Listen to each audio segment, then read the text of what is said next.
राधे मेरी स्वामिनी, मैं राधे को दास। जन्म जन्म मोह दीजियो, श्री वृंदावन वास। राधा तू बड़ भागिनी, कौन तपस्या की। तीनों लोक के नाथ हैं, सो तेरो आधीन।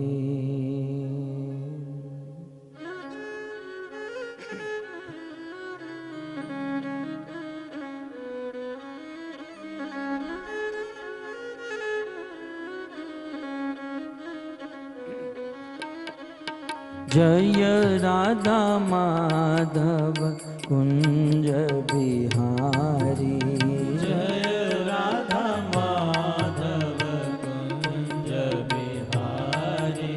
जय राधा माधव कुंज बिहारी। जय राधा माधव कुंज बिहारी। जय राधा माधव कुंज बिहारी। राधा माधव कुंज बिहारी। जय राधा माधव कुंज बिहारी।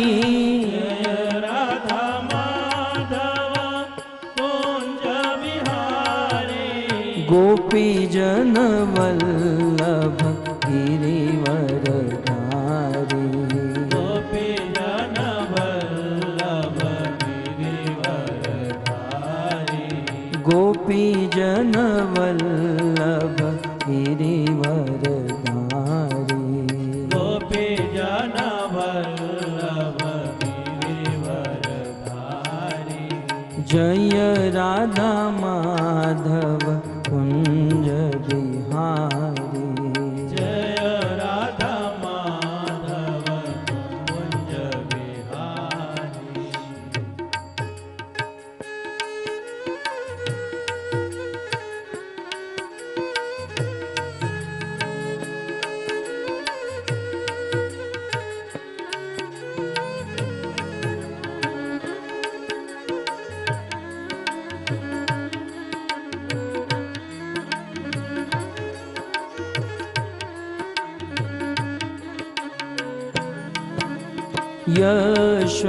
यशोदानंदन व्रज जन रंजन।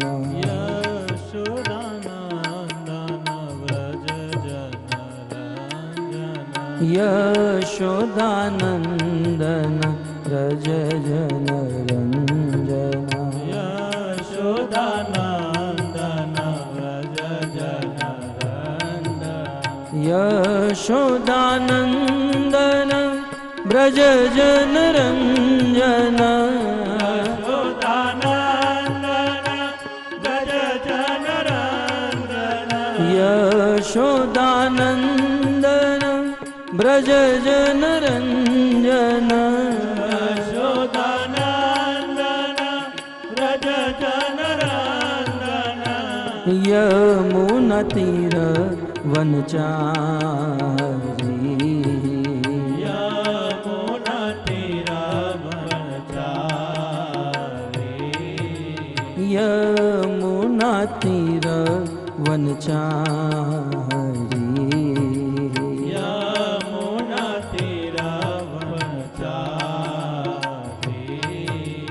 जय राधा माधव कुंज बिहारी। जय राधा माधव कुंज बिहारी।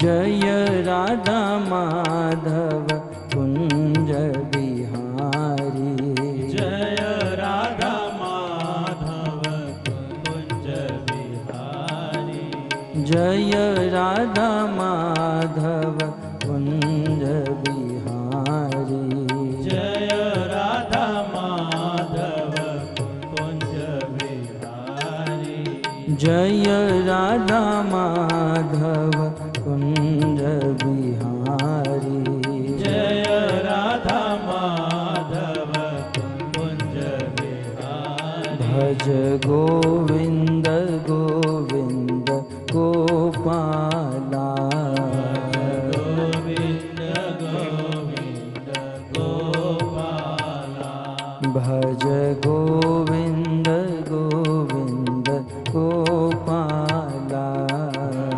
गोविंद गोविंद गोपाला भज मुरली मनोहर नंदलाला भज मुरली मनोहर नंदलाला भज मुरली मनोहर नंदलाला भज मुरली मनोहर नंदलाला भज गोविंद गोविंद गोपाला भज गोविंद गोविंद गोपाला भज गोविंद गोविंद गोपाला भज गोविंद गोविंद गोपाला भज मुरली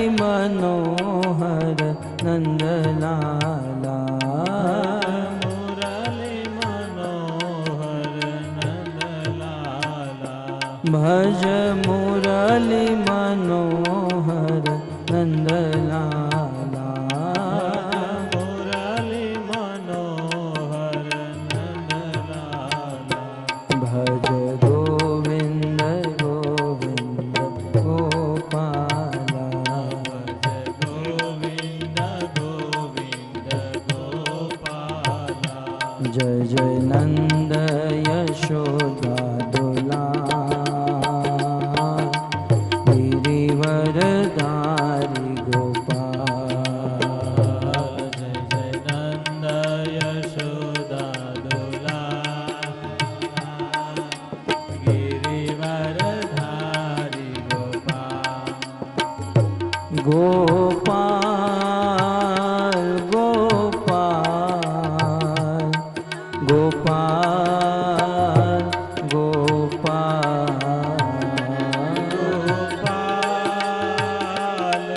गोपाल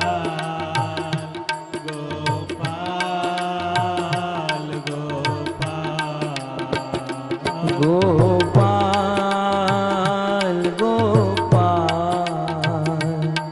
गोपाल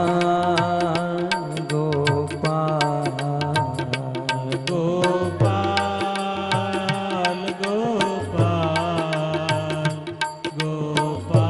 गोपाल गोपाल जय जय नंद यशोदा दुलार गिरिवरधारी गोपाल नंद यशोदा दुलार गिरिवरधारी गोपाल जय जय नंद यशोदा दुलार गिरिवरधारी गोपाल नंद यशोदा दुलार गिरिवरधारी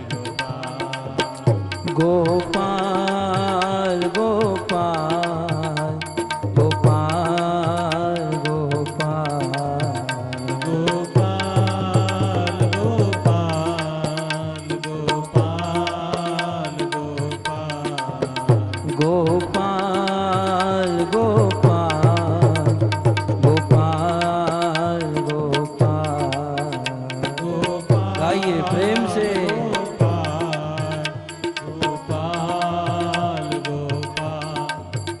जय जय नंद यशोदा दुलार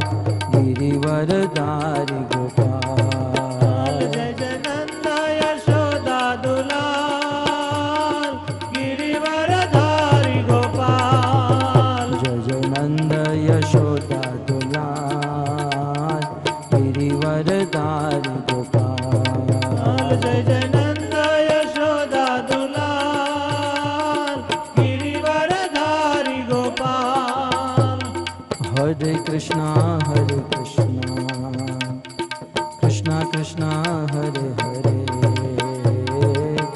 हरे राम राम राम हरे हरे हरे कृष्णा कृष्णा कृष्णा हरे हरे हरे राम राम राम हरे हरे हरे कृष्णा कृष्णा कृष्णा हरे हरे हरे राम राम राम हरे हरे हरे कृष्णा कृष्णा कृष्णा हरे हरे हरे राम राम राम हरे हरे बोलो हरे कृष्णा कृष्णा कृष्णा हरे हरे हरे राम राम राम हरे हरे हरे कृष्णा कृष्णा कृष्णा हरे हरे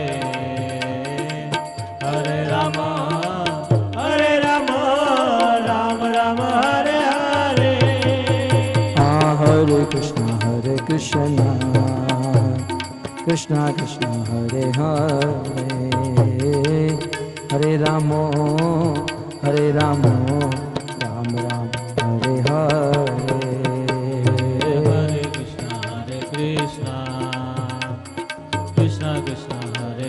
कृष्णा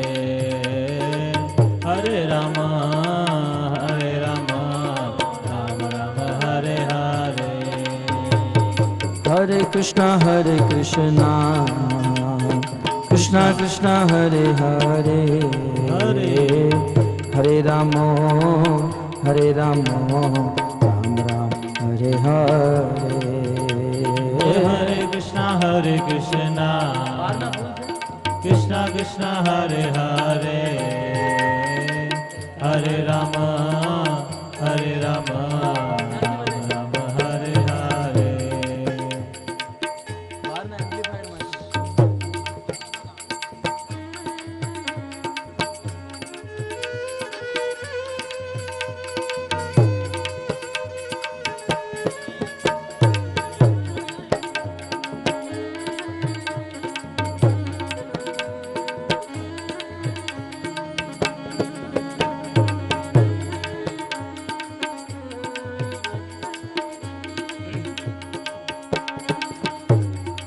नाम महाधन है अपनो नहीं दूसरी संपत्ति और कमानी।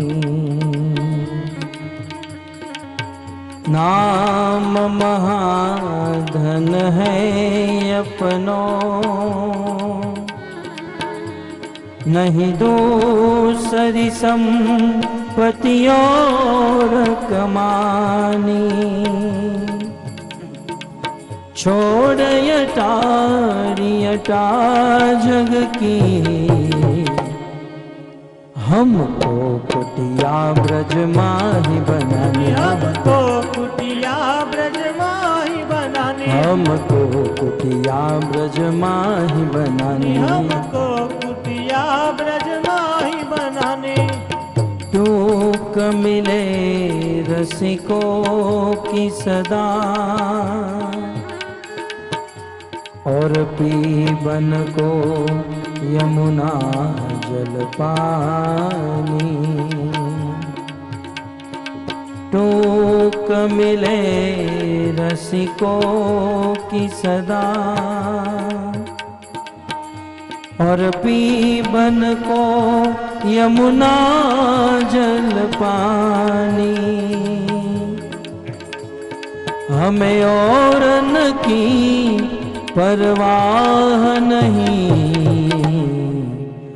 अपनी ठकुरानी श्री राधिकारानी। अपनी ठकुरानी श्री राधिकारानी। अपनी ठकुरानी श्री राधिकारानी। अपनी ठकुरानी श्री राधिकारानी। अपनी ठाकुरानी श्री राधिका रानी अपनी ठाकुरानी श्री राधिका रानी राधा श्याम सुंदर राधा श्याम सुंदर राधा श्याम सुंदर राधे जय राधा श्याम सुंदर राधा श्याम सुंदर राधा श्याम सुंदर राधे राधा श्याम सुंदर राधा श्याम सुंदर राधा श्याम सुंदर राधे जय राधा श्याम सुंदर राधा श्याम सुंदर राधा श्याम सुंदर राधे कृष्ण बलराम कृष्ण बलराम कृष्ण बलराम जय कृष्ण बलराम कृष्ण बलराम कृष्ण बलराम कृष्ण बलराम जय कृष्ण बलराम कृष्ण बलराम कृष्ण बलराम कृष्ण बलराम जय कृष्ण बलराम कृष्ण बलराम कृष्ण बलराम कृष्ण बलराम जय कृष्ण बलराम हाँ गौर निताय जय गौर निताय जय गौर निताय गौर निताय जय गौर निताय गौर निताय जय गौर निताय गौर निताय जय गौर निताय जय गौर निताय गौर निताय जय गौर निताय गौर निताय जय गौर निताय प्रभुपद प्रभुपद प्रभुपद शिल प्रभुपद प्रभुपद प्रभुपद प्रभुपद शिल प्रभुपद जय प्रभुपद प्रभुपद प्रभुपद शिल प्रभुपद प्रभुपद प्रभुपद प्रभुपद शिल प्रभुपद जय जय प्रभुपाद प्रभुपाद प्रभुपाद प्रभुपाद जय जय प्रभुपाद प्रभुपाद प्रभुपाद प्रभुपाद नित्य गौर हरि बोल हरि बोल हरि बोल हरि बोल नित्य गौर हरि बोल हरि बोल हरि बोल हरि बोल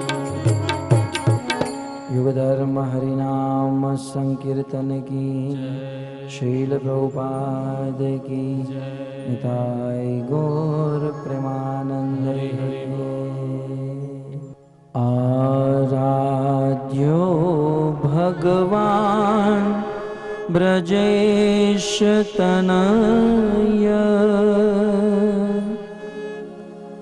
तद्धाम वृंदावन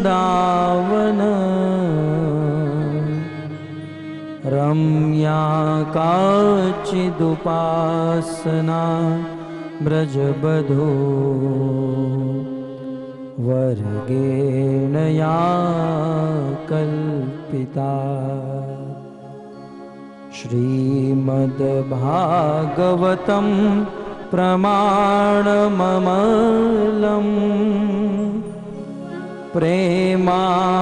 प्रेमापुमर्थो महान् श्रीचैतन्य महाप्रभु मतमिदं तत्रादरो नः पर श्रीचैतन्य महाप्रभु मतमिदं तत्रादरो नः पर श्री विभूषितकरा नवनीरदाभा पीताम्बर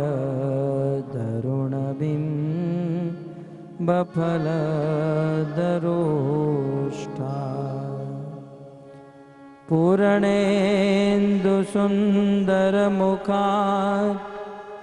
अरविन्दनेत्रा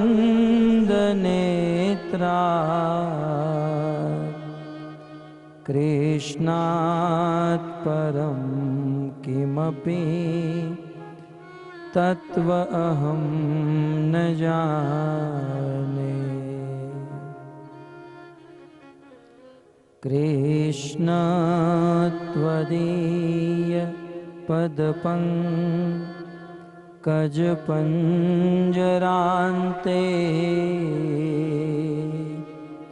अध्येव मे विशतु मानसराजहंस। प्राण प्रयाण समये कफवात पीते कंठावरोधन विदो स्मरण कुतस्ते। योऽन्तः प्रविश्य मम वाचमिमां प्रसुप्ता सञ्जीवयत्यखिलशक्तिधरस्वधाम्ना। अन्यांश्च हस्तचरण श्रवणत्वगादीन्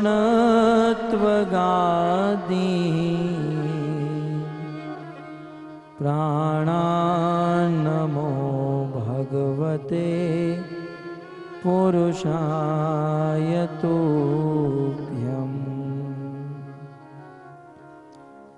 करारविन्दे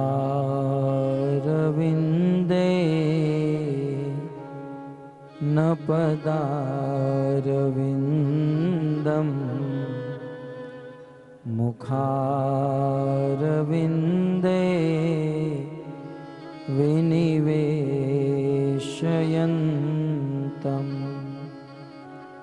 वटस्य पत्रस्य पुटे शयानम् बालं मुकुन्दं मनसा स्मरामि।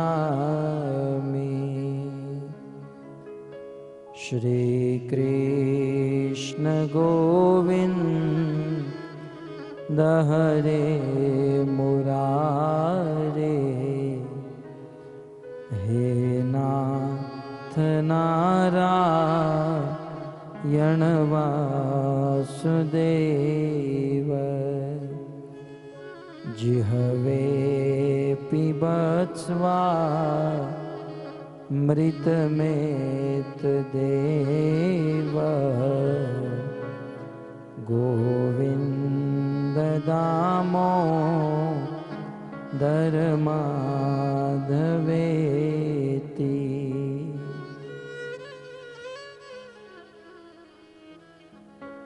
जय जय श्री राधा रमण।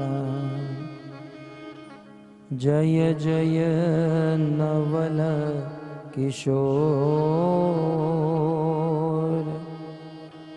जय गोपी चित चोर प्रभु।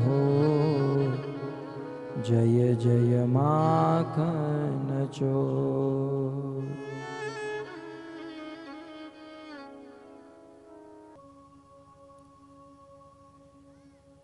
हरे कृष्ण। आप सब भक्तों का अंतर्राष्ट्रीय कृष्ण भावनामृत संघ की ओर से प्रस्तापित श्रीमद् भागवत कथा के द्वितीय दिवस में हार्दिक स्वागत करते हैं। श्रीमद् भागवत जिसका श्रवण करके संसार के समस्त दुखों से मुक्त होकर हम भगवान की प्राप्ति कर सकते हैं। गत सत्र में हमने यहाँ पर भागवत महात्म्य का श्रवण किया। भागवत की क्या महिमा है, भागवत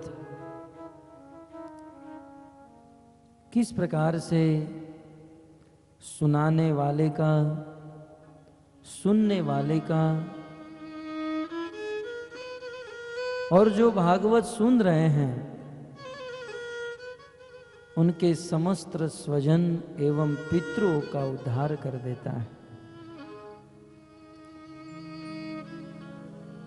कई बार हमारे मन में प्रश्न होता है कि ये भागवत है क्या। वैसे तो अनेकों विद्वान एवं आचार्यों ने भागवत शब्द की अनेकों प्रकार की व्याख्या की है, परंतु हमारी सरल भाषा में कहूं तो भागवत में मात्र 4 अक्षर है, भा, ग, व और त। इस भागवत नाम और शब्द के अनुसार भागवत का सरल अर्थ, भागवत में जो भ शब्द लगा है, भ का अर्थ होता है भक्ति प्रदान करने वाला। दूसरा शब्द है ग, भ से भक्ति प्रदान होती है और ग से ज्ञान बढ़ता है, और व से हमारे जीवन को व्यक्तित्व प्राप्त होता है, और त से हमें तत्व ज्ञान प्राप्त होता है। भागवत में भ का अर्थ है भक्ति, ग का अर्थ है ज्ञान, व का अर्थ है व्यक्तित्व और त का अर्थ है तत्व ज्ञान। यदि कोई व्यक्ति भागवत को सुन लेता है तो हृदय में भगवान के प्रति शुद्ध भक्ति उत्पन्न हो जाती है और जीवन में ज्ञान, पूर्ण ज्ञान ग्रहण हो जाता है। आप प्रश्न कर सकते हो कि भागवत सुनकर ज्ञान प्राप्त हो जाता है, तो क्या संसार के लोग पागल हो गए हैं? अपने बच्चों को स्कूल में भेजते हैं, कॉलेजों में भेजते हैं। भक्तों, यदि सत्य कहूं तो जिस व्यक्ति ने भागवत का ज्ञान प्राप्त कर लिया, उस व्यक्ति ने पूरे जगत का ज्ञान प्राप्त कर लिया। ये हम नहीं कहते हैं, साक्षात कृष्ण भगवद गीता में कहते हैं, ज्ञानम तेहम सविज्ञानम वक्ष्यामि अशेषत यत ज्ञात्वा नेह भूयंतो। हे अर्जुन, ये एक ऐसा ज्ञान है जिस ज्ञान को प्राप्त करने के बाद अन्य कोई ज्ञान प्राप्त करने की जरूरत नहीं रहती, because Bhagwat is ultimate knowledge. Bhagwat पूर्ण शुद्ध विशुद्ध ज्ञान है। श्रील प्रभुपाद जी अपनी कलम चलाते हैं और लिखते हैं, Krishna is root of everything. भगवान श्री कृष्ण इस संसार में सबके मूल है। आप जानते हैं, ये सारा जगत भगवान से प्रकट होता है। और आज के प्रवचन में मंगलाचरण करते हुए वेद व्यास जी कहेंगे, जन्माद्यस्य यतोन्व आदि तरत।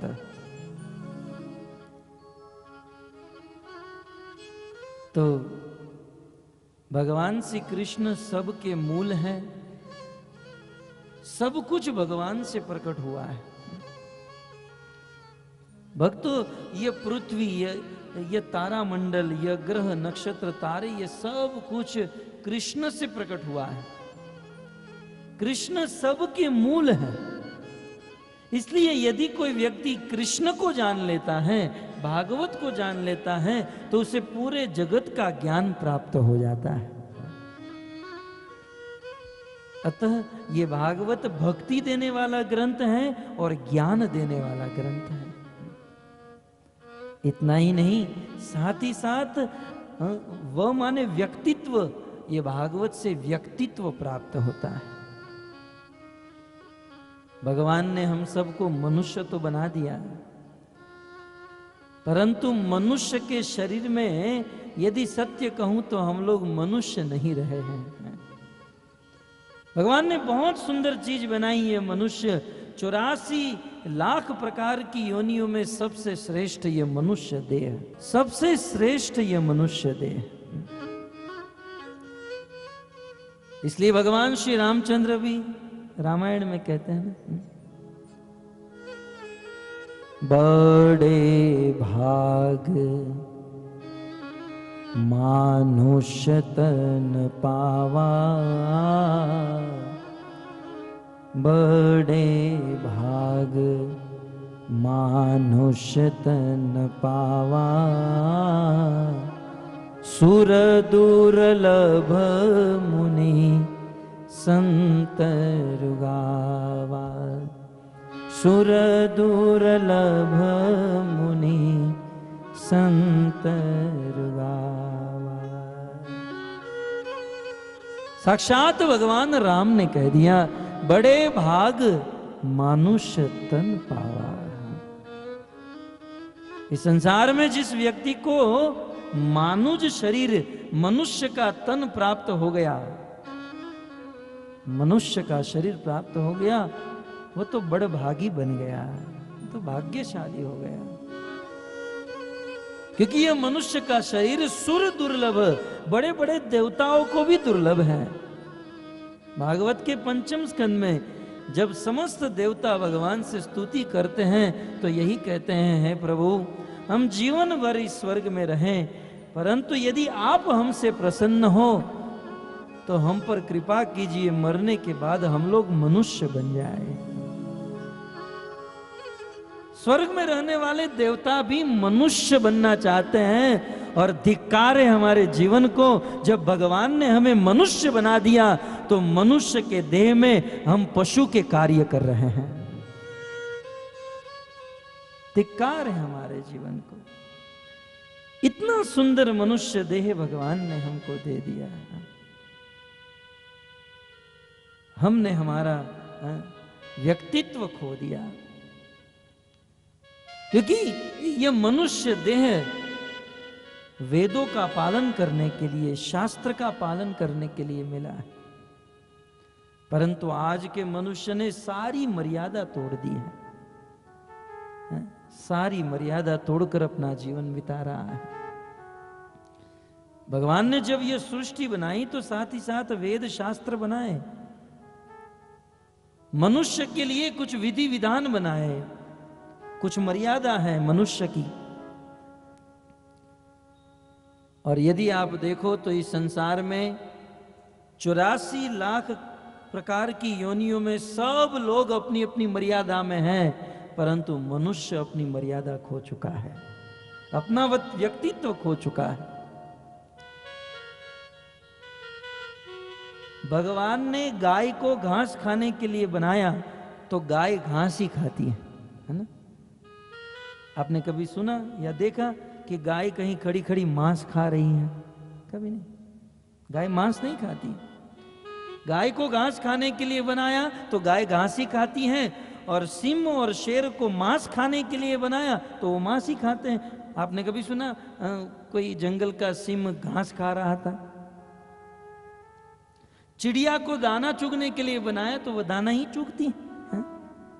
देखिए, भगवान की इस प्रकृति में सब लोग अपनी अपनी मर्यादा में हैं। गाय घास ही खाती है, शेर मांस ही खाता है, और चिड़िया दाने ही चुगती हैं, लेकिन मनुष्य कुछ भी खा लेता है।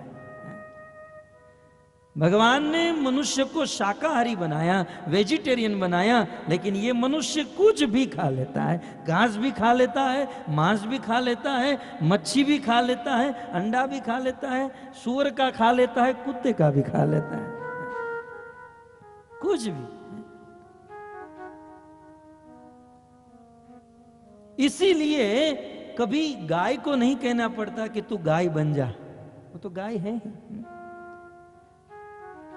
आजकल के कुत्ते को भी नहीं कहना पड़ता है कि भाई तू कुत्ता बन जा, वो कुत्ता कुत्ता ही है। लेकिन मनुष्य को कहना पड़ता है कि तू मनुष्य बन जा, क्योंकि आज का मनुष्य मनुष्य नहीं रहा है, अपना व्यक्तित्व खो चुका है। परंतु यदि कोई व्यक्ति भागवत का श्रवण कर लेता है तो उनका व्यक्तित्व वापस प्राप्त हो जाता है, क्योंकि भागवत में वह शब्द जो है उससे व्यक्तित्व प्राप्त होता है। तो भ से भक्ति, ग से ज्ञान और व से व्यक्तित्व और त से तत्व ज्ञान। श्रीमद् भागवत तत्व ज्ञान प्रदान करने वाला ग्रंथ है। इस संसार में अनेकों जगह पर ज्ञान तो है, परंतु तत्व ज्ञान कहीं पर नहीं है। यदि तात्विक ज्ञान प्राप्त करना चाहते हैं तो वेदांत सूत्र के भाष्य इस भागवत का श्रवण करना चाहिए। तो ये भागवत की असीम अपरिसीम महिमा है। वैसे तो ये भागवत की 3 परंपरा है। एक परंपरा जो साक्षात भगवान श्री कृष्ण ने ब्रह्मा जी को, विष्णु जी को और शिव जी को सुनाया। दूसरी परंपरा इस भागवत का ज्ञान अनंत शेष, जिसके अनंत मुख हैं, अनंत फेण है, ऐसे भगवान शंकरषण ने सनत कुमार को सुनाया। सनत कुमार ने सांख्यायन मुनि को सुनाया। सांख्यायन मुनि ने देवताओं के गुरु बृहस्पति को भागवत का ज्ञान दिया और साथ ही साथ पराशर ऋषि को ज्ञान दिया। और फिर पुलत्स्य ऋषि के कहने पर वह ज्ञान मैत्रेय मुनि ने विदुर जी को सुनाया। तो इस प्रकार से भागवत की दूसरी परंपरा और भागवत की तीसरी परंपरा, यह ज्ञान भगवान नारायण ने ब्रह्मा जी को दिया और यह भागवत ब्रह्मा जी ने नारद को और नारद जी ने वेद व्यास को प्रदान किया। वेद व्यास जी ने सुखदेव गोस्वामी को दिया और आप सब जानते ही हैं सुखदेव गोस्वामी ने हरिद्वार शुक्रताल में गंगा के तट पर स्थित होकर महाराज परीक्षित को यह ज्ञान प्रदान किया। तो भागवत की 3 परंपरा। और फिर जब सुखदेव गोस्वामी महाराज परीक्षित को ज्ञान दे रहे थे, उस समय उन्होंने देखा कि इस सभा में अनेक ऋषि मुनियों के बीच में पीछे सूत गोस्वामी बैठे हैं। सुखदेव गोस्वामी ने सूत गोस्वामी को पीछे से आगे बुलाया, अपने निकट बैठाकर संबोधन करते हुए उनको भी भागवत ज्ञान प्रदान किया और अपना कृपा पात्र बना लिया। और समय बीतते ही वही सूत गोस्वामी द्वापर के अंत में, कलयुग के प्रारंभ में नैमिषारण्य क्षेत्र में पहुंचे और वहां पर सूत गोस्वामी ने यह ज्ञान हमारे भारतवर्ष के 88,000 ऋषि मुनियों को प्रदान किया। हमारे पास जो भागवत है वह सूत गोस्वामी वाला भागवत है। वैसे तो 3 परंपरा है। कृष्ण ने ब्रह्मा विष्णु महेश को दिया, भगवान शंकरषण ने सनत कुमार आदि को दिया, परंतु हमारे पास जो भागवत है यह कौन सा भागवत? जो भागवत सूत गोस्वामी ने नैमिषारण्य में बैठकर 88,000 ऋषि मुनियों को सुनाया। तो इस प्रकार भागवत जी की परंपरा, यह है भागवत के वक्ता की परंपरा। आइए अब हमने वक्ता को तो बहुत परख लिया, कुछ श्रोताओं की भी परंपरा हम आपको सुना दें।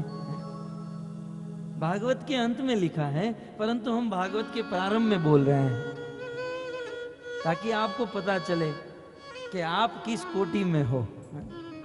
श्रोताओं की भी परंपरा चलती है। श्रोताओं की 3 परंपरा है, तीन कोटि है। एक है श्रोता, दूसरा है श्रेयोता और तीसरा है सोता। फिर से कहूं, एक है श्रोता, दूसरा श्रेयोता और तीसरा सोता। श्रोता का अर्थ जानते हैं ना? श्रोता माने वास्तव में सुनने वाला, है ना? लेकिन सुनने के भी कुछ ढंग होते हैं। सब लोग एक समान नहीं सुनते। आपने स्कूल में देखा होगा, एक क्लास होता है, एक टीचर होता है और 100 विद्यार्थी को एक साथ पढ़ाता है। एक ही गुरु है, 100 विद्यार्थी हैं, एक साथ सबको पढ़ाता है। लेकिन स्कूल समाप्त होने के बाद उनमें से एक डॉक्टर बनता है, एक वकील बनता है, एक इंजीनियर बनता है, तो एक डाकू बनता है। गुरु एक है, सुनाने वाला एक है, लेकिन अपनी अपनी बुद्धि से उस ज्ञान को कैचअप करते हैं, ग्रहण करते हैं। तो वैसे ही श्रीमद् भागवत में जो वास्तविक श्रोता है, उन श्रोताओं के 4 प्रकार हैं: चातक, हंस, शुक और मीन। कुछ श्रोता चातक के समान होते हैं। चातक एक पक्षी है, आप जानते हैं चातक पक्षी को? चातक पक्षी की एक विशेषता है। चातक पक्षी स्वाति नक्षत्र में, और वह भी बादल से गिरे हुए जल को ही ग्रहण करता है। और वह भी जल नीचे गिर जाए तो नहीं पीता है, सीधा अपने मुख में ग्रहण करता है। और उस जल के बिना वो मर जाता है, मर जाएगा, प्राण त्याग देगा, परंतु अन्य जल ग्रहण नहीं करेगा। यह है चातक का स्वभाव। तो कुछ श्रोता चातक जैसे होते हैं, वे मात्र कृष्ण को और मात्र कृष्ण की लीला को ही सुनना चाहते हैं। वो मर जाएंगे लेकिन अन्य बापू बाबा अन्य किसी की बात को नहीं सुनना चाहेंगे। मात्र एकमात्र परम ईश्वर परमात्मा कृष्ण के विषय में ही सुनेंगे। उसे चातक श्रोता कहा जाता है। कृष्ण के अलावा अन्य कुछ नहीं सुहाता है, यह है चातक। जैसे गोपियां, ब्रज में रहने वाली जो गोपियां थी, जब भगवान श्री कृष्ण गोपियों को छोड़कर चले गए और वहां कृष्ण ने उद्धव जी को गोपियों के पास भेजा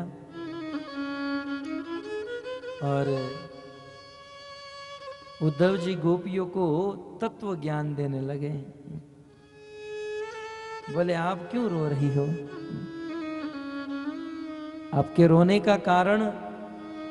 बोले, उद्धव जी कृष्ण हमको छोड़कर चले गए। बोले, कृष्ण छोड़कर चले गए? वही कृष्ण परमात्मा रूप में तुम्हारे सबके हृदय में बैठे हैं। अत्र तत्र सर्वत्र, कृष्ण तो सब जगह पर हैं, आपके हृदय में परमात्मा के रूप में बैठे हैं। तब गोपियां कहती हैं, उद्धव जी आप ज्ञान तो बात तो बहुत बड़ी कर रहे हैं, उपदेश तो बहुत बढ़िया दे रहे हैं, लेकिन हमारे दिमाग में फिट नहीं हो रहा है। कीजे ज्ञान भानु को प्रकाश गिरी, श्रृंग नीपे ब्रज में तिहारी कला नैकु ही कटे नहीं। रचना हमारी चारु चातक बनी है उद्धव, पीपी की बिहाई अब रटे ही रटे नहीं। भक्त रत्नाकर का यह पद है। उस समय गोपियां कहती हैं, उद्धव अब ये बात जो है हमारे समझ में नहीं आएगी। तुम ये ज्ञान की बोरी किसी पहाड़ के ऊपर जाकर इसे फेंक दो, हम तुम्हारे ज्ञान की बात नहीं समझ पाएंगे। क्योंकि उद्धव हमने हमारा मन कृष्ण को दे दिया है। कृष्ण को वही सांवरी सूरत, हाथों में बंसरी और पीतांबर धारण करने वाले कृष्ण के ऊपर हमारा मन आ गया है। और उद्धव मन न भये 10-20, तुम कहते हो अपना मन परमात्मा में लगाओ, क्या करे उद्धव, हमारे पास एक ही मन है और वह मन हम हमारे प्यारे श्याम सुंदर को दे चुकी, अब दूसरा मन कहां से लाए। इसलिए अब हमारी हालत उस चातक पक्षी की तरह हो गई है, हमें तो वही श्याम सुंदर पीतांबरधारी बंसरी बजाने वाले कृष्ण चाहिए। हमें ब्रह्म में कोई इंटरेस्ट नहीं है, हमें परमात्मा में कोई दिलचस्पी नहीं है, हमें तो कृष्ण चाहिए, कृष्ण चाहिए। तो इस प्रकार हमें चातक पक्षी की तरह बनना चाहिए। जैसे चातक मात्र स्वाति नक्षत्र के बूंद को ग्रहण करता है, वैसे हमें मात्र कृष्ण कथा को ही ग्रहण करना चाहिए। अब कभी कभी कुछ वक्ता भी कृष्ण कथा को छोड़कर कुछ नया ही शुरू कर देते हैं, क्योंकि वक्ता भी बेचारे इतने परवश हो जाते हैं, क्या करें। श्रोताओं को आदत ही हो गई है फिल्मी दुनिया की। एक संत बहुत सुंदर कथा सुना रहे थे, बोले एक बार एक बेकार आदमी था, कुछ नहीं करता था। घर वालों ने कहा कि कुछ काम धंधा कर लो। तब उसने सोचा क्या करूं क्या करूं, तब सोचा कि अब टांगा चलाऊंगा, घोड़ा गाड़ी चलाऊंगा। तो क्या किया, वो गाड़ी तो घर पर थी, एक नया घोड़ा खरीद लिया और घोड़ा के साथ गाड़ी को जोत कर पैसेंजर को बिठाकर एक स्थान से दूसरे स्थान पर। लेकिन एक तकलीफ हो गई, उसने घोड़ा तो खरीदा, लेकिन जैसे ही मुसाफिर को घोड़ा गाड़ी में बिठाकर चलाने लगे तो घोड़ा थोड़ा आगे जाकर खड़ा रह गया। अब इसने बहुत प्रयास किया, रस्सी खींचा, घोड़े को मारा, लेकिन ये चल नहीं रहा है।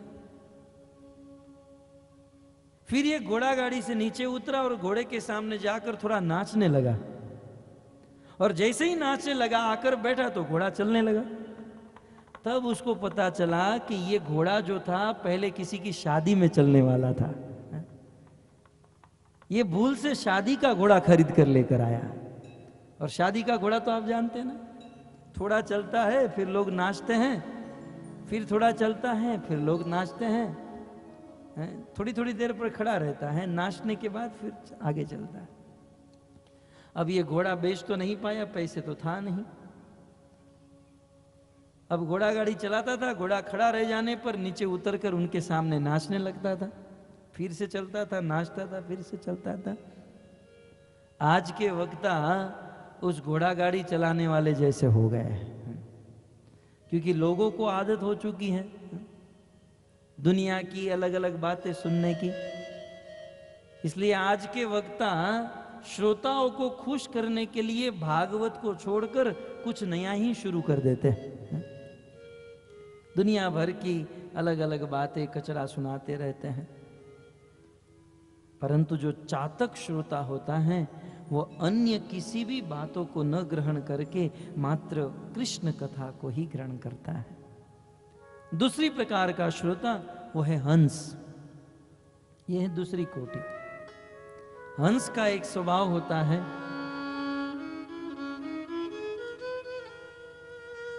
हंस जो होता है उसे आप पानी और दूध दोनों घोल कर दे दो, हंस दूध को पी जाता है और पानी को छोड़ देता है, उसमें ऐसी शक्ति होती है। तो कुछ ऐसे श्रोता होते हैं जो मात्र सत वस्तु को ग्रहण करते हैं और असत को छोड़ देते हैं। तीसरी कोटि के श्रोता शुक, शुक माने तोता।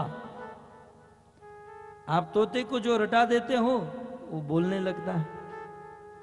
ठीक उसी प्रकार कुछ ऐसे श्रोता होते हैं, ध्यान से कथा सुनते हैं और फिर यहाँ कथा सुनकर अपने घर में, अपने काम काज में, अपनी ऑफिसों में सुनाते रहते हैं। ये सब अच्छे श्रोता हैं।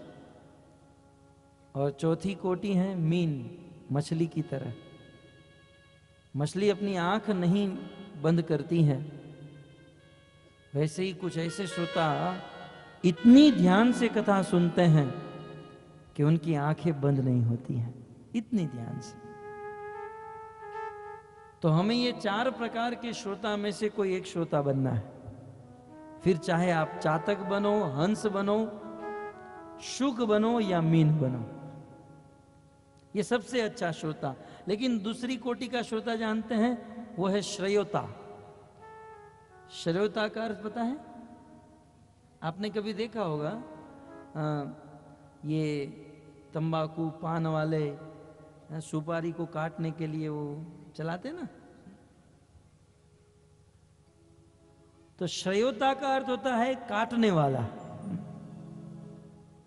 जो वक्ता की युक्ति को काटने के लिए या बस दूसरे की बात को तुच्छ बनाने के लिए, या बस चलो यहां पर कथा हो रही है, कथा वक्ता कितनी गलती करते हैं जरा देख कर आते हैं। कुछ लोग यह सोचकर सुनने के लिए आते हैं कि चलो जाकर देखते हैं कितनी गलती करते हैं। तो भक्तों, ये है श्रेयोता। ऐसे श्रेयोता को कभी लाभ नहीं होता है। कुछ लोग आकर बैठते हैं और बस दुनिया भर की, यहाँ आकर भी दुनिया भर की चर्चा करते हैं। ये व्यासपीठ यहाँ के बदले वहां रखी होती तो अच्छा था, ये बीच में बांबू नहीं होता तो अच्छा था, ये पंडाल ऐसा होता तो अच्छा था, ये ऐसा होता तो अच्छा था। अरे इतना सुंदर आयोजन हो रहा है, ये नहीं देखेंगे, बस दूसरे की युक्ति को काटने की ही बात करेंगे। ऐसे लोग जीवन में बहुत दुखी रहते हैं। जिसका स्वभाव श्रेयोता का हो गया, बहुत दुखी रहता है। उनको भोजन में 56 भोग मिल जाए, हैं, रोटी सब्जी, 2 सब्जी, खीर, गुलाब जामुन, रसगुल्ला, और फिर कहो खाओ तो कहेगा यार पापड़ नहीं है। खाते खाते पापड़ नहीं है, रोटी अच्छी है, सब्जी अच्छी है, बहुत आनंद आ रहा है, लेकिन पापड़ नहीं है। अरे चलो पापड़ नहीं है, लेकिन इतनी सुंदर वस्तु है, उसको खाकर आनंद लो। लेकिन जितनी वस्तु है उसका आनंद नहीं लेंगे, और एक पापड़ नहीं आया तो बस उसी को सोचते सोचते सोचते दुखी होते रहेंगे। अच्छी वस्तु को ग्रहण करने का आनंद नहीं लेंगे, और जो कमी है उसी को सोचकर दुखी होते रहते हैं। तो हमें श्रेयोता नहीं बनना है। इस संसार में दोष और गुण सब जगह पर है, पूर्ण एकमात्र भगवान है, परंतु हमें दूसरों के गुण देखने की आदत डालनी चाहिए। दूसरों के गुण जब देखने की आदत हो जाए, फिर आप देखिए संसार कितना अच्छा लगता है, जीवन कितना मधुर बन जाता है। तो कृपया करके श्रेयोता मत बनिएगा। श्रोता दूसरा श्रेयोता, और तीसरी प्रकार का श्रोता, 3rd क्लास का, उसे कहते हैं सुखदेव गोस्वामी सोता। सोता माने सोने वाला। घर से सोने के लिए ही आते हैं, सोने के लिए सोता। वास्तव में ये भागवत जो है सोए हुए को जगाने के लिए है। वैसे देखा गया है कि जब कथा होती है तो नींद आ जाती है, क्योंकि निद्रा जो है जानते हैं कौन है? कुंभकर्ण की पत्नी है। कुंभकर्ण के विषय में आपने सुना? 6 महीना सोता था, 6 महीना लगातार सोते रहता था, और 6 महीने के बाद ढोल नगाड़े पखावज शहनाई तुरहुई ये सब लेकर जब बहुत जोर जोर से बजाते थे, और कई टन मांस मदिरा जब उनके सामने रखा जाता था, तब जाकर वो जगता था, और जगने के बाद खा पीकर फिर से सो जाता था। ऐसे कुंभकर्ण की पत्नी है निद्रा देवी। जिस दिन भगवान श्री रामचंद्र ने अपना सारंग उठाया और अपने बाण से कुंभकर्ण का वध कर दिया। उस समय कुंभकर्ण की पत्नी निद्रा देवी भगवान राम के पास आई। बोले आपने मेरे पति को मार डाला, कोई बात नहीं, लेकिन मैं आपसे एक प्रश्न पूछते उसका जवाब दीजिए। ऐसी कौन सी वस्तु है जिससे आपके भक्त आपके धाम को प्राप्त कर लेते हैं? ऐसी कौन सी वस्तु है? तब भगवान श्री रामचंद्र ने कहा मेरी कथा। मेरी कथा एक ऐसी वस्तु है जिसको सुनकर व्यक्ति मेरे साकेत धाम को, वैकुंठ को प्राप्त हो जाता है। तब निद्रा देवी ने कहा तो अब मुझे समझ में आ गया, आपने मेरे पति को मारा ना, मैं आपके भक्त को मारूंगी। और आपके भक्त जब आपकी कथा सुनने बैठेंगे तब मैं उसके सिर पर चढ़कर बैठ जाऊंगी और आपके भक्तों को आपकी कथा में सुला दूंगी, सुला दूंगी। और इसीलिए निद्रा देवी आती है कथा के समय भक्तों को सुलाने के लिए। लेकिन उस समय भगवान श्री रामचंद्र ने भी वरदान दे दिया भक्तों को। बोले ये सत्य है, जब कथा सुनोगे तब निद्रा देवी आएगी। लेकिन भगवान राम ने कहा उस समय यदि कोई व्यक्ति मेरे नाम का उच्चारण करने लगे तो निद्रा देवी वहां से तुरंत भाग जाएगी। इसलिए कथा के समय, कथा सुनते समय बीच बीच में जब कीर्तन हो, भगवान के नाम का उच्चारण हो, तब सभी भक्तों को जोर से बोलना चाहिए भगवान का नाम।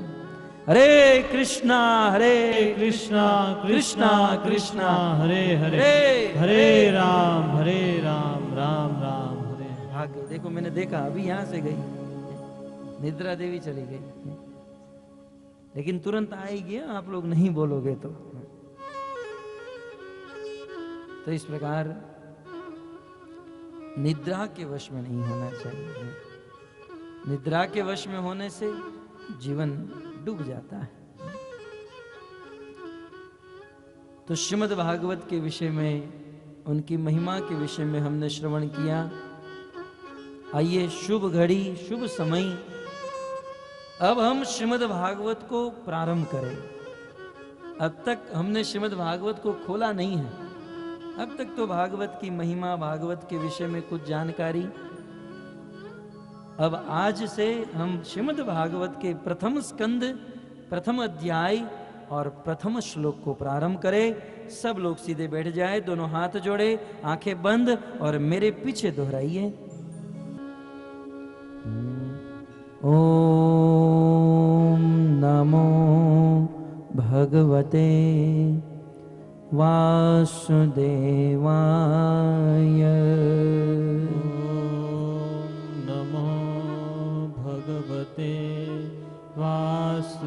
वासुदेवाय। ओम नमो भगवते वासुदेवाय। ओम नमो भगवते वासुदेवाय। ओम नमो भगवते वासुदेवाय। ओम नमो भगवते वासुदेवाय। जन्माधस्य यतोऽन्वयादितरत चार्थेषु भिज्ञस्वराट् तेने ब्रह्महृदाय आदिकवये मुह्यन्ति सूरय तेजो वारिमृदां यथा विनिमयो यत्र त्रिसर्गो मृषा धाम्ना स्वेन सदा निरस्तकुहकं सत्यं परं धीमहि सत्यं परं धीमहि सत्यं परं धीमहि।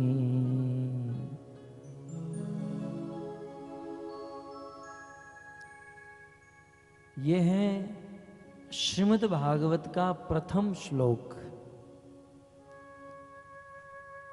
भक्तों, श्रीमद् भागवत में 12 स्कंद,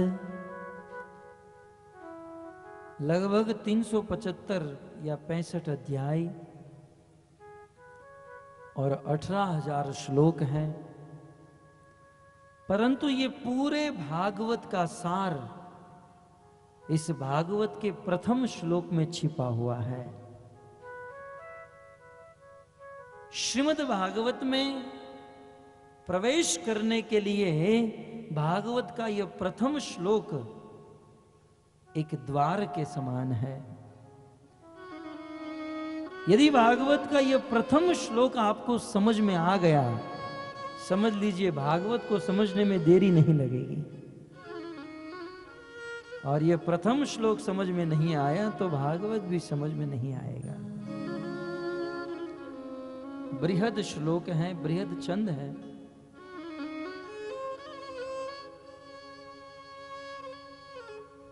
इस श्लोक में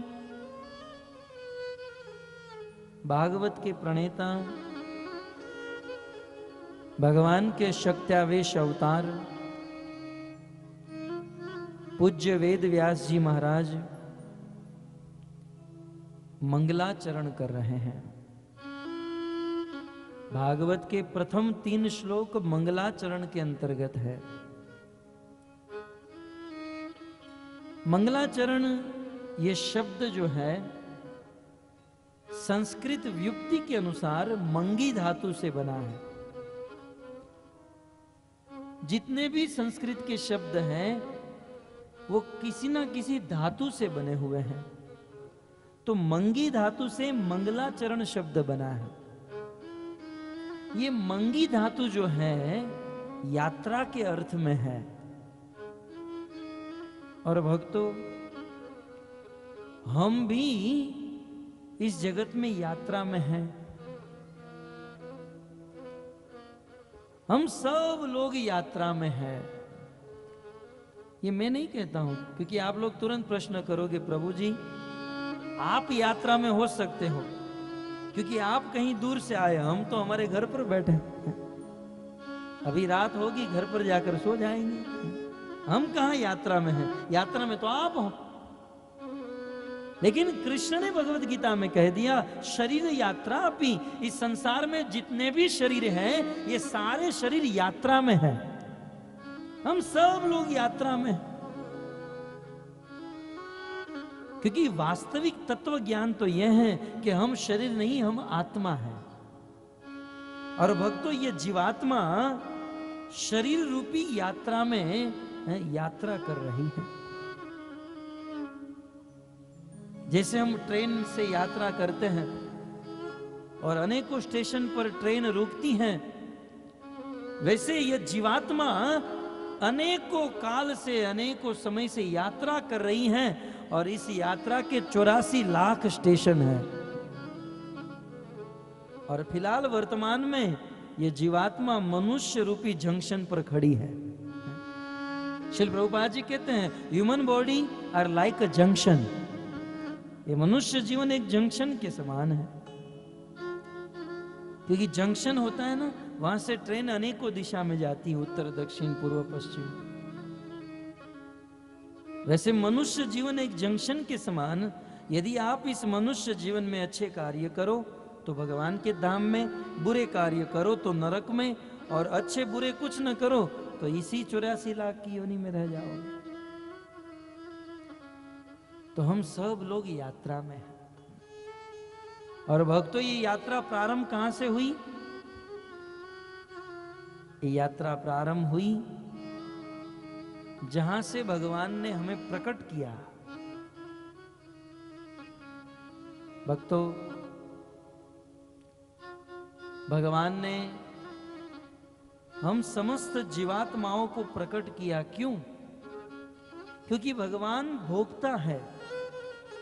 सभी वस्तुओं को भोगने वाले हैं। इसलिए भगवान की इच्छा हुई कि मैं मेरी संतान को, मेरे पुत्र को जन्म दूं ताकि मेरे संतान मेरी सेवा करे। आज भी माता पिता अपने पुत्र को जन्म क्यों देते हैं? यह सोचकर कि ये बच्चा, ये बेटा बड़ा होकर मेरी सेवा करेगा। वैसे ही भगवान ने जीवात्माओं को जन्म इसलिए दिया क्योंकि ये जीवात्माएं भगवान की सेवा करें। और जब भगवान महाविष्णु ने अपने शरीर से अनेकों जीवात्माओं को प्रकट किया और उस समय ज्यादातर जीवात्माएं भगवान की सेवा में लग गई और भगवान ने उन सबको वैकुंठ में भेज दिया। लेकिन कुछ आत्माएं, कुछ जीवात्माएं ऐसी थी, बोले हम आपकी सेवा नहीं करेंगे। है? कुछ माता पिता के लड़के होते ना, हम सेवा नहीं करेंगे। तो कुछ ऐसी बिगड़ेल संतान जो थी, है? कुछ ऐसी आत्माएं थी, जीवात्माएं, ऐसे लोग थे जो भगवान की सेवा नहीं करना चाहे और उल्टे खुद भगवान बनना चाहे। बोले हम भी आपकी तरह भगवान बनेंगे। भगवान ने समझाया, देखो आप लोग आत्मा हो और मैं परमात्मा हूं। आप में और मुझ में अंतर है। मैं स्वतंत्र हूं, तुम लोग परतंत्र हो। मैं विभु हूं, तुम अणु हो। मुझे किसी भी प्रकार का कर्म बंधन नहीं, परंतु आपको अनेक प्रकार का कर्म बंधन है। अतः आप मात्र सेवा में ही सुख ले सकते हो, भगवान बनकर सुख नहीं ले सकते। भगवान ने उन जीवात्माओं को बहुत समझाया परंतु नहीं माने। बोले नहीं, हमको भगवान बनना ही है।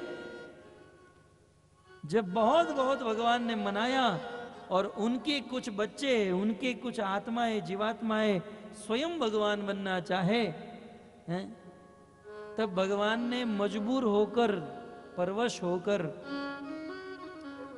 इस भौतिक संसार का निर्माण किया। कुछ लोग कहते हैं ना, गाते हैं, दुनिया बनाने वाले क्या तेरे मन में समाई, काहे को दुनिया बनाई, तूने काहे को दुनिया बनाई।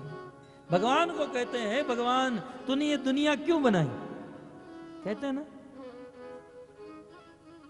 परंतु ये बात कब कहते हैं जानते हैं? जब वो बहुत दुखी हो जाते हैं। जब जीवन में सुख होता है तब कुछ नहीं कहते हैं, परंतु जब दुखी हो जाते हैं तब भगवान को दोष देते हैं, दुनिया क्यों बनाई। भक्तों, इसका जवाब यह है कि भगवान को यह दुनिया बनाने में कोई इंटरेस्ट नहीं था। भगवान ने दुनिया बनाई हमारे लिए, क्योंकि हम भगवान की सेवा करना नहीं चाहते। इसलिए भगवान ने अपनी बहिरंगा शक्ति माया को आदेश दिया और बहिरंगा शक्ति माया ने अपने 3 गुण सत्व, रजस और तमस से इस भौतिक ब्रह्मांड का निर्माण कर दिया। और हम सब जीवात्माओं को इस संसार में फिट कर दिया। भक्तों, हम सब लोग उन्हीं जीवात्माओं में से हैं, उन्हीं बिगड़ेल संतान में से हैं कि जो भगवान की सेवा करना नहीं चाहे, खुद भगवान बनना चाहे। और हम हमारे स्वभाव के ऊपर यदि दृष्टि करें और विचार करें तो ये कंफर्म होता है कि नहीं, हमने भगवान से झगड़ा किया ही होगा, है? हमने किया होगा। तो भक्तों, हम लोग वहां से यहां आए हैं यात्रा में। इस संसार में जो व्यक्ति यात्रा में होता है बहुत दुखी होता है। अतः हमें हमारी ये जो यात्रा है, इस यात्रा को मंगल बनाना चाहिए और इस यात्रा को मंगल बनाने के लिए हमें मंगलाचरण करना चाहिए। ये यात्रा प्रारंभ हुई भगवान के उस कारण विरजा समुद्र से, जहां से हमारी उत्पत्ति हुई, और इस यात्रा का अंत होगा वैकुंठ में। जब तक हम वैकुंठ में नहीं जाएंगे तब तक पुनरपि जन्मम पुनरपि मरणम पुनरपि जननी जठरे शयनम। बार बार माँ के गर्भ में आना, जन्म लेना, रोग आना, दुख भोगतना, मरना, ये चलता रहता है यात्रा में। कभी कभी आपने सुना होगा, जब आप प्लेटफॉर्म के ऊपर जाते हो या किसी एयरपोर्ट में फ्लाइट से बैठते हो तो अनाउंसमेंट होता है, सूचना देते हैं, आपकी यात्रा मंगलमयी हो। अब यात्रा मंगलमयी किसे कहा जाता है? यात्रा को मंगलमयी बनाने के लिए 3 चीज होनी चाहिए, तब जाकर यात्रा मंगलमयी मानी जाती है। सबसे पहले कि हम यात्रा करने के लिए निकले हैं तो रास्ते में कोई कष्ट नहीं होना चाहिए, पहली बात। दूसरी बात कि हम जहां स्थान पर जाने के लिए निकले हैं उसी स्थान पर हम पहुंच जाएं। और तीसरी चीज, जिस स्थान पर हम जाने के लिए निकले हैं उस स्थान पर समय से पहुंच जाए। ये 3 चीज जब होती हैं तब हमारी यात्रा मंगलमय मानी जाती है। ठीक उसी प्रकार ये जो हम शरीर रूपी यात्रा में हैं, इस हमारे जीवन में किसी भी प्रकार का कष्ट न आए। हमें भगवान के धाम वैकुंठ में पहुंचना है तो हम मरने के बाद वैकुंठ में ही जाए, और समय से इसी जन्म में हम वैकुंठ को प्राप्त कर ले, इसलिए हम सबको मंगलाचरण करना चाहिए। मंगल आचरेत इति मंगलाचरण। जिस मंगलाचरण का पाठ करने से हमारे जीवन में मंगल ही मंगल हो जाता है।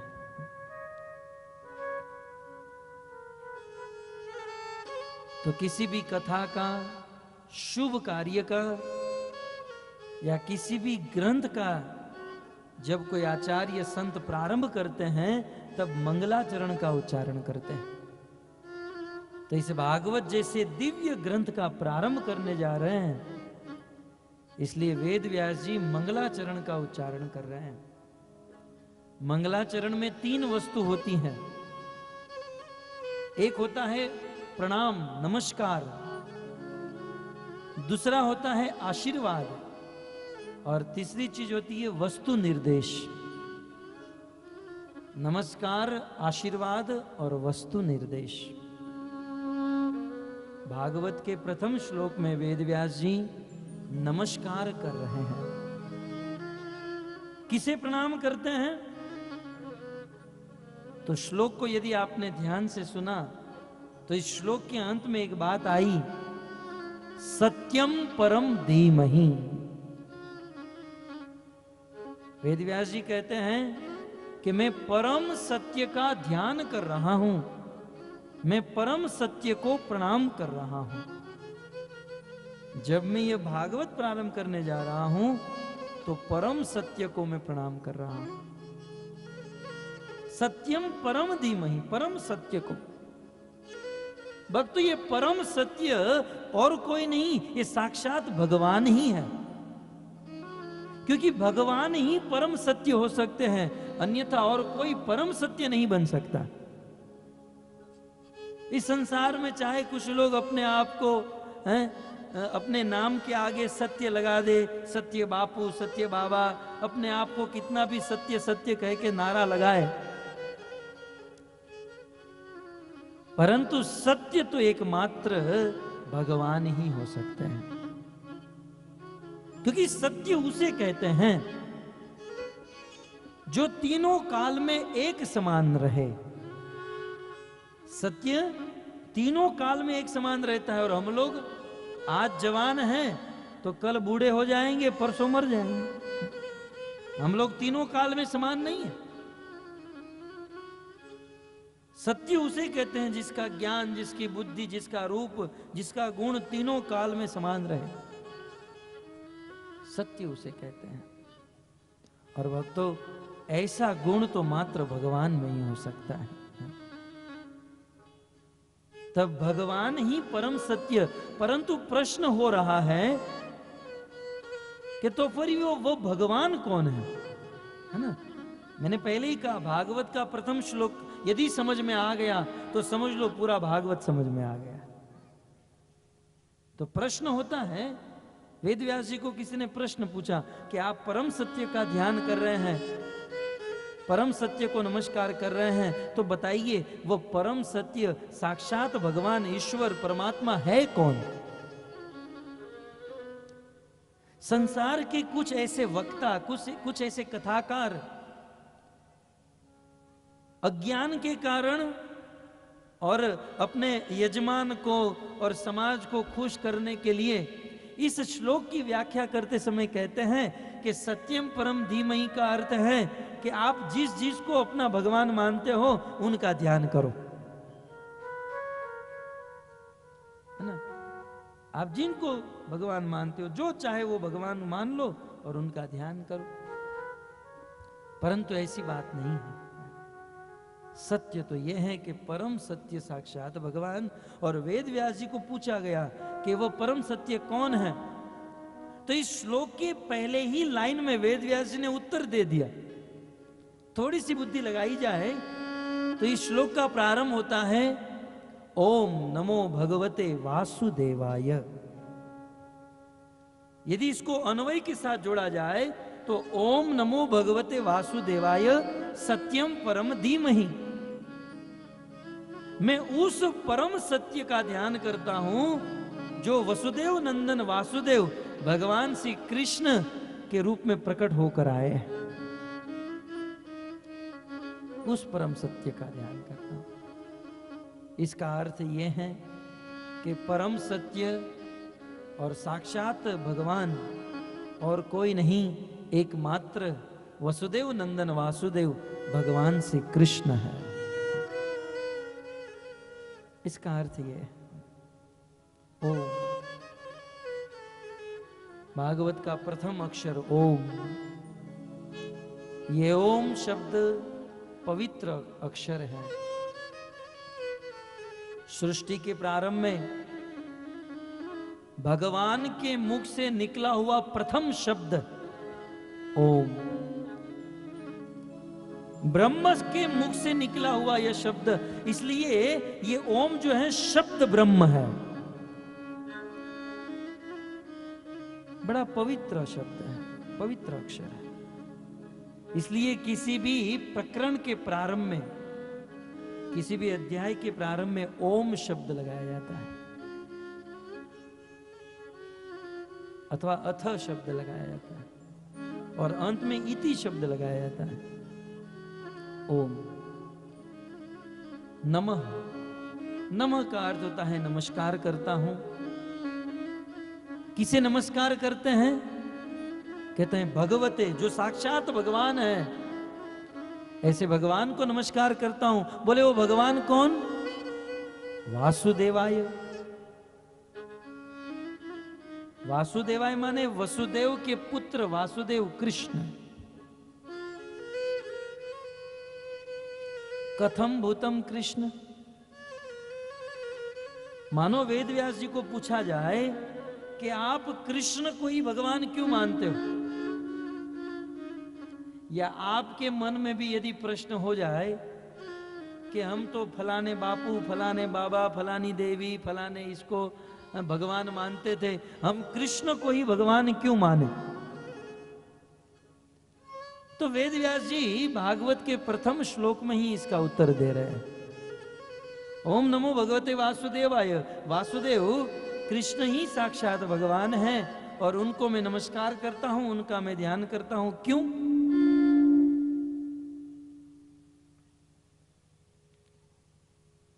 क्यों? तो इसका उत्तर देते हुए कहते हैं जन्माद्यस्य यतोऽन्व आदि तरत चार्थेषु भिज्ञस्वराट्। कृष्ण ही भगवान है। क्यों?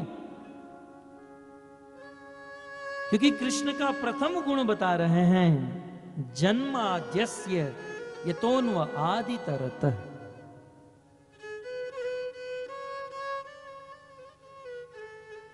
क्योंकि कृष्ण ही ये संसार जो हम सबको दिख रहा है, ये पृथ्वी, इस पृथ्वी के नीचे अतल वितल तलातल पाताल रसातल, इस पृथ्वी के ऊपर जनलोक, महरलोक, तपलोक, सिद्धलोक, ब्रह्मलोक, यह 14 लोक से निर्मित एक ब्रह्मांड, और ऐसे करोड़ों करोड़ों ब्रह्मांड को जन्म देने वाले कौन? एकमात्र कृष्ण है। इसलिए कृष्ण ही भगवान, अन्य कोई भगवान नहीं। अन्य देवी देवता हो सकते हैं, पितृ हो सकते हैं, गंधर्व हो सकते हैं, किन्नर हो सकते हैं, लेकिन भगवान एकमात्र कृष्ण। ये मैं नहीं कह रहा हूं, भागवत के प्रवक्ता वेद व्यास जी कह रहे हैं। और यही बात सुखदेव गोस्वामी हजारों ऋषि मुनियों की सभा में बोल रहे हैं। यही बात सूत गोस्वामी 88,000 ऋषि मुनियों के बीच में, और सभी ऋषि मुनियों ने एक मत से, एक स्वर से इस बात को स्वीकार किया। परंतु हाय रे दुर्भाग्य मनुष्य का, बार बार सुनाने के बाद भी स्वीकार नहीं करते हैं। इतने बड़े बड़े साधु संत ऋषि मुनियों ने इस बात को स्वीकार किया और अपने जीवन को धन्य कर लिया, लेकिन आज का मनुष्य समझने के लिए तैयार ही नहीं। परंतु हृदय में यदि श्रद्धा है, यदि शुद्ध भावना है, भगवान को समझने की वास्तविक इच्छा है, तो निश्चित यह बात आपको समझ में आएगी। इस सृष्टि का सर्जन करने वाले जन्माद, अब श्लोक में सीधा लिखा है जन्माद, जन्म देने वाले एकमात्र कृष्ण है। मात्र जन्म ही नहीं देते हैं, करोड़ों करोड़ों ब्रह्मांड को प्रकट करते हैं, और प्रकट करने के बाद इस ब्रह्मांड को चलाते ही कृष्ण है। किसी वस्तु को जन्म दे देना ये बड़ी बात नहीं, उसे चलाना ये बड़ी बात है। करोड़ों करोड़ों ब्रह्मांड को चलाने वाले एकमात्र कृष्ण। कैसे चलाते हैं इस ब्रह्मांड को? कहते हैं सूर्य प्रकाश देते हैं, जल देते हैं, पानी, हवा। आप लोग कहोगे नहीं, हम तो हमारी बुद्धि से पैसे कमाते हैं, हम लोग हमारी शरीर की शक्ति से खेती करते हैं, ये करते हैं। तो बताइए बुद्धि देने वाला कौन है? हमारी भुजाओं में, हमारे शरीर में शक्ति देने वाला कौन है? हम भोजन तो कर लेते हैं, भोजन करने के बाद उस भोजन को पचाने वाला कौन है? गीता में कृष्ण कहते हैं, अहम वैश्वानरो भूतवा। हे अर्जुन, सभी जीवों के हृदय में, शरीर में जो अग्नि है, वैश्वानर अग्नि, वो साक्षात मैं हूं। तो इस प्रकार भगवान इस सृष्टि को, इस ब्रह्मांड को बनाते हैं, कृष्ण ही इसका पालन करते हैं, और कृष्ण ही इस ब्रह्मांड का प्रलय करते हैं। जन्म आदि यस्य, जन्म भी देते हैं, पालन भी करते हैं, और प्रत्येक ब्रह्मांड में रहने वाले करोड़ों करोड़ों जीव का प्रलय भी वही करते हैं, संहार भी वही करते हैं। अपने शरीर से ही ब्रह्मांड को प्रकट करते हैं और अपने शरीर में ही ब्रह्मांड को संभाल लेते हैं। ये बात ध्रुव महाराज भगवान को स्तुति करते हुए कहते हैं, कल्पांते एतदखिलम जठरेण गृह्णन्। हे प्रभु, और लोग जाने या न जाने, परंतु मैं तो आपके बारे में जानता हूं। कल्पांते, कल्प के अंत में, ब्रह्मा की जब आयु समाप्त हो जाती है, तब कल्प के अंत में जब महाप्रलय होता है, उस समय आप ब्रह्मांड को अपने जठर में धारण कर लेते हो, और अपने जठर में धारण करने के बाद शेते पुमान, आप आराम से सो जाते हो। बताइए, आज का कोई बापू और बाबा अपने आप को भगवान मानता है, उसे कहिए